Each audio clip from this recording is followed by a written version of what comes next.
So before we get to Kylemore Abbey, here are just some pictures on the way. This is Connemara, and it was just beautiful there, so I wanted to share these.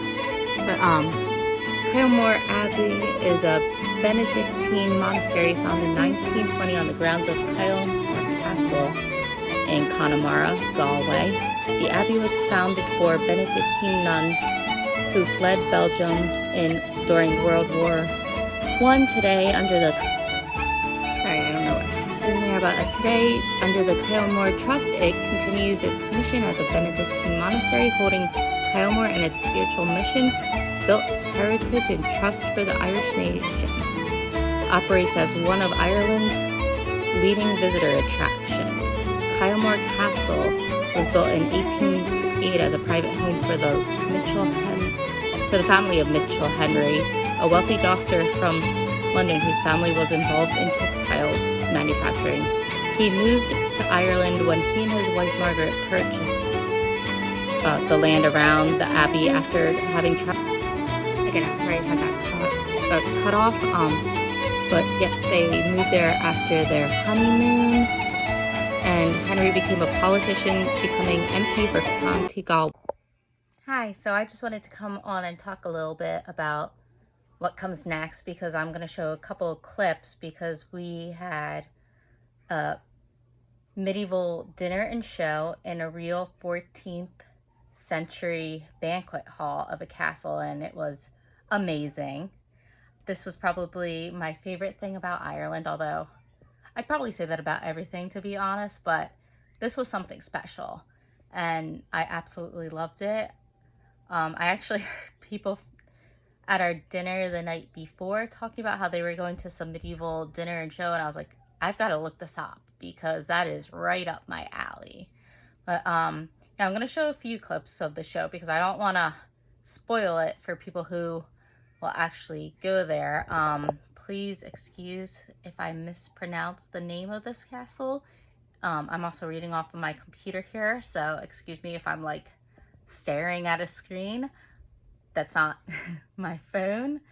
So Napog Castle, I believe is how you say it. The original castle was built in 1467 by Sean McNamara. In 1571, the castle became the seat of the McNamara sept. The Earls of West Clancullen were one of the McNamaras. I honestly don't know how to pronounce his name. I'm trying to learn the language, but you know, it's a little, when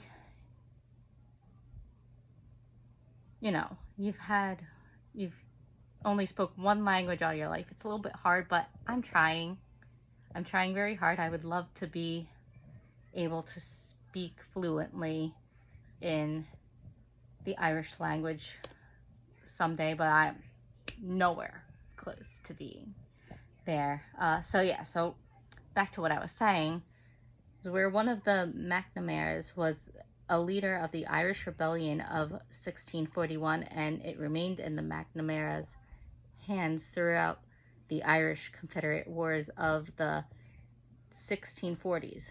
During the War of Independence, which was 1919 to 1921, County Clare Council held their meetings at the castle. There's a lot more to it, but that's what I found more interesting, and I hope you enjoy my clips of our show. Like I said, for me, it was absolutely amazing. And yes, there's an Irish dancer, which I'm an Irish dancer, and yes, I had to talk to him because, I mean, I love Irish dancing. But yeah, enjoy. Please like, comment, subscribe, and I'll see you next time. Bye.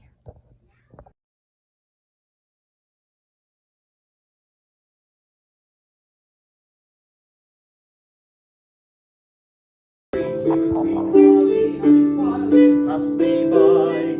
She looked so sweet from her 2 white feet to the sheen of her little brown hair. Such a coaxing elf, I'd shake myself to make sure I was really there. From Bantry Bay to Derry Cay, from Galway to Dublin town, no maid I've seen like the grand Colleen I met in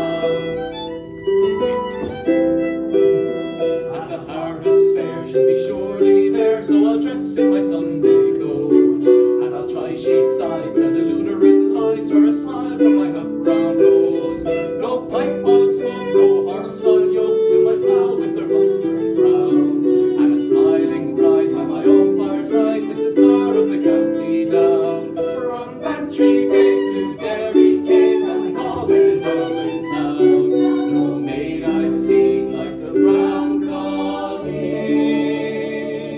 She's the star of the county down. She's the Susan Magdalene, unison now, this jobberish, sugarish, gooderish, crosserish, blossomerish, bjollen and bun.